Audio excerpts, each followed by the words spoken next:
बिस्मिल्लाहिर्रहमानिर्रहीम। अपने YouTube channel MIB sports पर मिर्ज़ा इकबाल बेग अपने तमाम चाहने वालों को, देखने वालों को खुशामदीद कहता है। पाकिस्तान में ज़िम्बाब्वे की टीम मौजूद है और पाकिस्तान के ख़िलाफ़ वनडे सीरीज़ तो अब अपने अख्तिताम को पहुंच चुकी है और अब T20 सीरीज़ का आगाज़ कल से हो रहा है रावलपिंडी क्रिकेट स्टेडियम रावलपिंडी में। पहले इस T20 सीरीज़ के तीनों मैचेस जो थे वो गद्दाफ़ी स्टेडियम लाहौर में खेले जाने थे, लेकिन फिर लाहौर में फॉग की वजह से इन मैचेस को जो है वो रावलपिंडी मुंतकिल किया गया। ज़िम्बाब्वे ने जिस अंदाज से तीसरे और आखिरी वनडे इंटरनेशनल मैच में पाकिस्तान के ख़िलाफ़ कामयाबी हासिल की, एक ख़तरे की घंटी बजा दी है ज़िम्बाब्वे की टीम ने, क्योंकि ज़िम्बाब्वे की टीम ODI की आलमी रैंकिंग की 14वें नंबर की टीम थी और पाकिस्तान की टीम जो थी वो 6ठे नंबर की टीम थी। अब जो T20 सीरीज़ शुरू होने जा रही है उसमें पाकिस्तान ODI रैंकिंग में 4थे नंबर पर है, जबकि ज़िम्बाब्वे की टीम ODI रैंकिंग की 11वें नंबर की टीम है। एक ज़माना था कि पाकिस्तान T20 इंटरनेशनल क्रिकेट पर राज कर रहा था, सरफराज अहमद कप्तान थे, पाकिस्तान की टीम नंबर 1 टीम थी, लेकिन फिर उसके बाद तनज़्ज़ुली का सफ़र शुरू हुआ और अब पाकिस्तानी टीम T20 की आलमी रैंकिंग की नंबर 4 की टीम है। पाकिस्तान के लिए ये सीरीज़ इसलिए इम्पॉर्टेंट है कि पाकिस्तान को इस सीरीज़ में वाइट वॉश अगर करना है तो फिर पाकिस्तानी टीम के हौसले बुलंद होंगे, क्योंकि न्यूजीलैंड जाना है पाकिस्तान को, न्यूजीलैंड के ख़िलाफ़ पाकिस्तान को T20 मैचेस खेलने और टेस्ट मैचेस खेलने।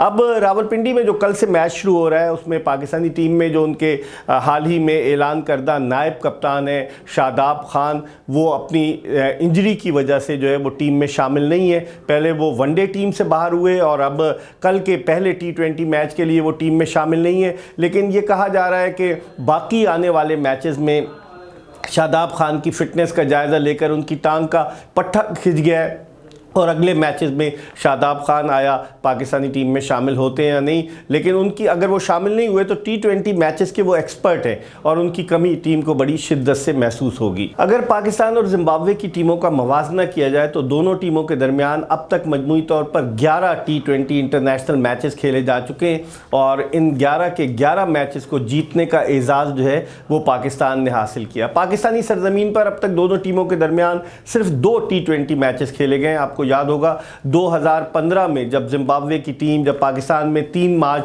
2009 के बाद से बैनुल अक़वामी क्रिकेट टूट गई थी, तो मई 2015 में ज़िम्बाब्वे की टीम दुनिया की वो पहली टीम थी जो पाकिस्तान के दौरे पर आई और 6 साल के बाद, क्योंकि 2009 में 3 मार्च 2009 में श्रीलंकन क्रिकेट टीम पर गद्दाफ़ी स्टेडियम लाहौर के बाहर अटैक हुआ और उस सीरीज़ में जो 2 T20 मैचेस थे वो दोनों के दोनों पाकिस्तान ने जीते। अब पाकिस्तान की क़यादत के फ़राइज़ बाबर आज़म सर अंजाम दे रहे हैं और पाकिस्तान की टीम चूँकि तीसरा और आखिरी वनडे इंटरनेशनल मैच हार चुकी है तो थोड़ा सा डीमोरलाइज है। पाकिस्तान के कैंप में जो है मायूसी के बादल जो है वो छाए हुए हैं। उसकी वजह यह है कि ज़िम्बाब्वे की कमज़ोर टीम उससे पहले वनडे मैच में भी फाइट की, 281 रन अगर पाकिस्तान ने स्कोर किए तो ज़िम्बाब्वे 255 रन स्कोर करने में कामयाब हुआ और 26 रन से पहला one day international match Pakistani team जीती। लेकिन दूसरे मैच में ज़िम्बाब्वे की टीम जो थी वो बिल्कुल ही बेबस नज़र आई और दूसरा मैच पाकिस्तान आसानी से जीता। लेकिन तीसरे वनडे में जिस तरह की परफॉर्मेंस पेश की है ज़िम्बाब्वे की टीम ने और जो गलतियां की हैं पाकिस्तान ने, लोग कहते हैं कि पाकिस्तान का थिंक टैंक जो था वो खाली जो था वो टैंक ही रह गया, थिंक तो था ही नहीं, उन्होंने सोचा ही नहीं कुछ के होना क्या है। आप इससे अंदाज़ा लगाएं कि लोग अभी तक क्रिटिसाइज़ कर रहे हैं कि जो सुपर ओवर था उस सुपर ओवर में इनिंग्स ओपन करने के लिए इफ्तिखार अहमद और उनके साथ अपना पहला वनडे इंटरनेशनल मैच खेलने वाले खुशदिल शाह को भेजा गया। ये फैसला किसी लिहाज से भी दुरुस्त नहीं था। बाद लोग कहते हैं कि बाबर आजम को रिमोट कंट्रोल के जरिए चलाया जा रहा है, हालांकि बाबर आजम अगर चाहते इस वक्त वह आलमी रैंकिंग में वनडे की जो है नंबर 3 पर हैं। पाकिस्तान के नंबर 1 बैट्समैन अगर वो चाहते तो इनिंग्स ओपन करने आ सकते थे सुपर ओवर में, 6 गेंदें तो खेलना थी, लेकिन पता चला कि बाबर आजम नहीं आए, इफ्तिखार अहमद और खुशदिल शाह को भेजा गया। तो क्या बाबर आजम खुद बच रहे थे या किसी और ने ये बात की? मिसबाह उल हक और वकार यूनुस जो टीम के साथ थे उन्होंने फैसला किया। बहरहाल अब T20 सीरीज़ T20 में पाकिस्तान जो है उसकी कारकर्दगी खासी बेहतर रही है। आपको याद होगा 21 जून 2009 को पाकिस्तान ने इंग्लैंड में खेला गया वर्ल्ड T20 जीता था फाइनल में श्रीलंका को शिकस्त दी थी। और जब से T20 क्रिकेट का आगाज़ हुआ है, पाकिस्तान ने तो अपना पहला T20 इंटरनेशनल मैच जुलाई 2006 में इंग्लैंड के खिलाफ ब्रिस्टल में खेला, लेकिन पाकिस्तान ने फिर जब अगले बरस 2007 में पहला वर्ल्ड T20 हुआ जनूबी अफ्रीका में, तो वहाँ पाकिस्तानी टीम फाइनल तक पहुँची। और आपको याद होगा कि फाइनल में मिसबाह-उल-हक पाकिस्तानी टीम को तकरीबन फतह के नज़दीक ले आए थे, लेकिन एक उनसे ऐसी गलती सरजद हुई, उन्होंने एक ऐसा स्ट्रोक खेला जोगिंदर शर्मा की गेंद पर श्रीशांत ने उनका कैच लिया और पाकिस्तान वो फाइनल हार गया। और उस विकेट की वजह से जोगिंदर शर्मा आजकल भारतीय पंजाब में DSP के ओहदे पर फायज हैं। कहाँ क्रिकेटर कहाँ DSP, मिसबाह-उल-हक को दुआएं देते होंगे, क्योंकि आखिरी विकेट जोगिंदर शर्मा ने जो हासिल की, जिसकी वजह से भारत पहली मरतबा वर्ल्ड T20 जीतने में कामयाब हुआ। फिर उसके बाद जो तीसरा वर्ल्ड T20 हुआ 2010 में वेस्ट इंडीज़ में, वहाँ आपको याद होगा माइकल हसी ने सईद अजमल के खिलाफ जो छक्के लगाए, पाकिस्तान सेमीफाइनल हार गया। फिर उसके बाद पाकिस्तान 2012 में जो वर्ल्ड T20 हुआ श्रीलंका में, वहाँ हफीज़ कप्तान थे, मोहम्मद हफीज़, कारकर्दगी बेहतर रही, लेकिन वहाँ भी पाकिस्तानी टीम फाइनल के लिए क्वालिफाई नहीं कर सकी। फिर 2016 का वर्ल्ड T20 जो भारत में हुआ, वहाँ पाकिस्तानी टीम की कारकर्दगी बड़ी मायूस कुन रही। अब देखते हैं कि पाकिस्तान की टीम जिम्बाब्वे की कमज़ोर टीम के खिलाफ किस तरह की कारकर्दगी पेश करती है, क्या तजर्बात किए जाते हैं। लोग कह रहे हैं कि शाहीन शाह आफरीदी को तीनों फॉर्मेट में खिलाकर उनका जो जिसे कहना चाहिए कि उन्हें बहुत ज़्यादा इस्तेमाल करके उनकी फ़िटनेस पर सवालिया निशानात लगाए जा रहे हैं कि क्या वो इतना प्रेशर बर्दाश्त कर सकेंगे। बहुत ज़्यादा इस्तेमाल किया जा रहा है शाहीन शाह आफरीदी को। इस वक्त वही एक ऐसे बॉलर हैं कि जो लोगों की नज़रों में आए हैं और बड़ी अच्छी परफॉर्मेंस है। उनके बड़े भाई आपको मैं बताता चलूँ रियाज आफरीदी हैं, जो एक टेस्ट मैच खेले थे 2004 में श्रीलंका के खिलाफ नेशनल स्टेडियम कराची में। और फिर रियाज आफरीदी तो ज़्यादा नहीं खेल सके। जब भारत में वो जो ICL हुई, इंडियन क्रिकेट लीग, उसमें वो गए, जो मुतनाज़ा लीग थी जिसके जवाब में IPL शुरू हुई, तो फिर उसके बाद से रियाज आफरीदी सीन से हट गए। लेकिन उनकी ख्वाहिश थी कि कम से कम वो चीज़ जो वो खुद नहीं हासिल कर सके, उनका छोटा भाई हासिल करे। तो अब शाहीन आफरीदी अपने बड़े भाई रियाज आफरीदी की ख्वाहिशात को पूरा करते हुए बेहतरीन परफॉर्म कर रहे हैं। पाकिस्तान के नंबर 1 बॉलर की हैसियत से उभर कर सामने आए हैं। उनकी फ़िटनेस अगर बेहतर रही तो आने वाले वक्त में पाकिस्तान के लिए बेशुमार कारहाय नुमाया सर अंजाम दे सकते हैं। इस T20 सीरीज़ में अगर आप देखें, तजुर्बाकार मोहम्मद हफीज़ को खिलाना पड़ेगा, क्योंकि अब तक मोहम्मद हफीज़ ने जो सबसे ज़्यादा रन्स पाकिस्तान की जानिब से मोहम्मद हफीज़ ने 215 रन्स बनाए जिम्बाब्वे के ख़िलाफ़। विकटें भी मोहम्मद हफीज़ की जिम्बाब्वे के ख़िलाफ़ सबसे ज़्यादा हैं, गालिबन 13 के करीब विकटें हफीज़ की।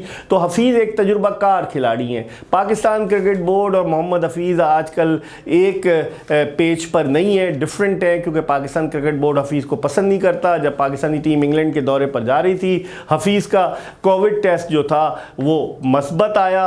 पाकिस्तान क्रिकेट बोर्ड ने ऐलान कर दिया। हफीज़ ने एक और लेबॉर्ट्री से टेस्ट कराया, वो मनफी आया और वो शुरू हो गई टसल। फिर हफीज़ का कोई इंटरव्यू नहीं कराया पाकिस्तान क्रिकेट बोर्ड ने, हालांकि बेशुमार क्रिकेटर्स के इंटरव्यू हुए। तो इसका मतलब है हफीज़ अब पाकिस्तान क्रिकेट बोर्ड के उन पसंदीदा खिलाड़ियों की फहरिस्त में शामिल नहीं है। तो अब उनको यकीनन खिलाना पड़ेगा। T20 स्पेशलिस्ट हैं और हफीज़ ने वनडे इंटरनेशनल क्रिकेट से भी रिटायरमेंट का ऐलान नहीं किया था, जिस तरह शुएब मलिक ने, मुझे याद है मैं खुद था, वर्ल्ड कप 2019 में गुज़िश्ता बरस ओवल लंदन में शुएब मलिक ने ऐलान कर दिया था कि अब, बल्कि मेरे ख्याल में शायद लॉर्ड्स के ग्राउंड था, शुएब मलिक ने कहा कि वो अब इंटरनेशनल क्रिकेट से रिटायर हो रहे हैं। जी, लॉर्ड्स के ग्राउंड पे उन्होंने ऐलान किया था। और अब हफीज़ ने ऐलान नहीं किया, लेकिन हफीज़ को नहीं खिलाया गया। 22 मुमकिन खिलाड़ियों में उनका नाम शामिल था। अब देखते हैं कि जिम्बाब्वे के खिलाफ T20 सीरीज़ में कौन कौन से खिलाड़ियों को मौका दिया जाता है।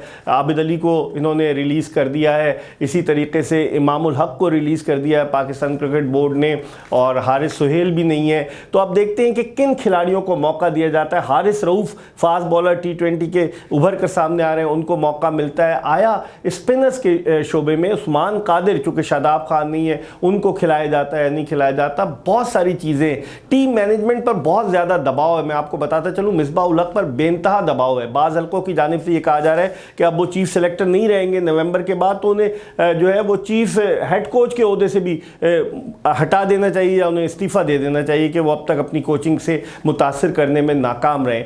बहुत सारी चीज़ें पाकिस्तान क्रिकेट में, बहुत सारी डेवलपमेंट हो रही है। कल देखते हैं कि किस तरीके से पाकिस्तान की टीम जिम्बाब्वे के मद्दे मुकाबल आती है। एल्टन चिगुम्बरा जो जिम्बाब्वे के साबिक कप्तान है वो टीम में तो शामिल है लेकिन वनडे सीरीज़ नहीं खेले। अब देखते हैं कि वो क्या करते हैं। और एल्टन चिगुम्बरा वो वाहिद खिलाड़ी हैं जिम्बाब्वे के जो तमाम के तमाम 11 मैचेस जो दोनों ममालिक के दरमियान हुए वो खेल चुके हैं। अब देखते हैं कि वो कल के T20 मैच में एक्शन में नज़र आते हैं या नहीं आते। बाबर आजम इससे पहले भी तो कप्तानी तो कर चुके हैं T20 में। क्या होता है, आपको इंग्लैंड की सीरीज़ याद होगी जहां हफीज़ ने बड़ी उम्दा बैटिंग करके वो बड़ी मुश्किल से हम वो सीरीज़ जो थी वो बराबर करने में कामयाब हुए। अब कल के इस पहले मैच पर डिपेंड करता है कि किस तरीके की कारकर्दगी जिम्बाब्वे की टीम पेश करती है। क्या वो पाकिस्तान को दबाव में लाती है, उसके हौसले बड़े बुलंद हैं तीसरा और आखिरी वनडे इंटरनेशनल मैच जीतकर। तो बड़ी दिलचस्प सूरत हाल है। देखते हैं उनके सीनियर प्लेयर जिनमें ब्रेंडन टेलर, उसके अलावा क्रैग इरविन, उसके अलावा शॉन विलियम ने सेंचुरी बनाई, टेलर ने सेंचुरी बनाई, वो किस तरह की परफॉर्मेंस देते हैं। वेस्ले मधुवेरी वो उनके नौजवान